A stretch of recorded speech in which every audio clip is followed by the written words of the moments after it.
Is it a bit rich for states and countries pushing higher taxes on the rich to assume they'll get much more dough from the rich after they do? History suggests just the opposite.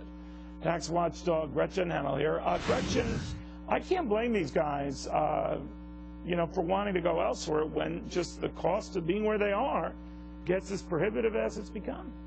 Absolutely, and this is, a case where we see higher taxes being counterproductive and end up costing states and costing countries billions of dollars because you have these high wealth, high profile individuals who just decide to leave.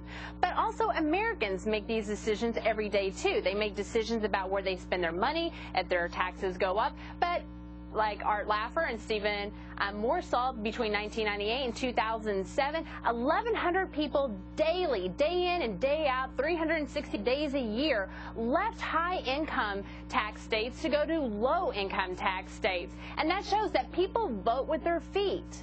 Well, California's experienced that. I remember covering that a few years ago when they started having this wealth flight of upper-income Californians who simply moved next door to a much lower tax state of Nevada. Not that Nevada is firing on all cylinders, but the bottom line was that it says a lot about the well-to-do or even those slightly better off than others, that when they're taxed to the hill, they'll move to the hills. And it's a global trend here. What are we to make of that?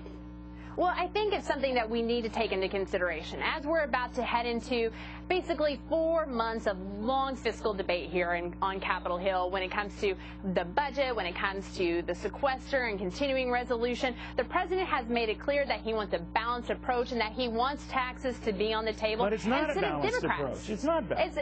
It's not balanced at all. But we need to take this into consideration, that we've raised taxes once. Everyone is seeing less money in their paycheck, right. And now we're going to ask people to go and pay even more money.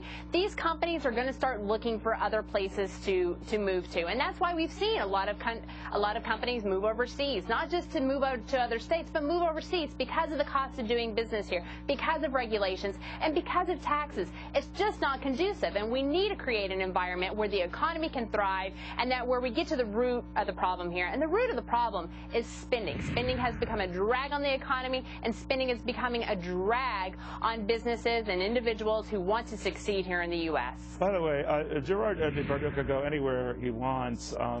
I'd say France is lucky now not to have him. But my point with a lot of this stuff, full disclosure here, my taxes went up. I generally was prepared for that. I know elections have consequences. Taxes on the upper income were one of them, and I accepted it. I didn't like it. I accepted it. But I would have been better with it if I knew there was a corresponding zeal to cut spending. In other words, for the extra taxes I'm giving and paying, there is a resolve to cut the waste and abuse in government spending, and I don't see that quid pro quo. So I feel like I'm doubly screwed. That it is one thing, to fund this nonsense, but then to get a bill to fund more of it is doubly insulting. And the American people are just that same mindset. We released a poll just last week that said, over 70% of Americans believe that the government is spending too much money. They don't even believe that these tax dollars are going to the problem. And when the president doesn't even bring it up in his inaugural address, even in the broadest of terms, my argument is that it's not even on the agenda. So when it's not on the agenda, now maybe it'll come up in the State of the Union next month. But man, I'm not encouraged, Gretchen.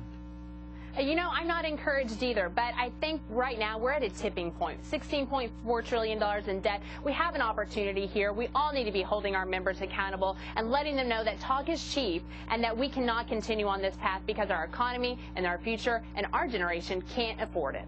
All right, maybe your generation, but I'm just caring about mine. Yours is kind of on its own. It's all about you, of course. Yeah, it is but all what about me? Well, you defend for yourself. Gretchen, thank you very much. Good seeing you again.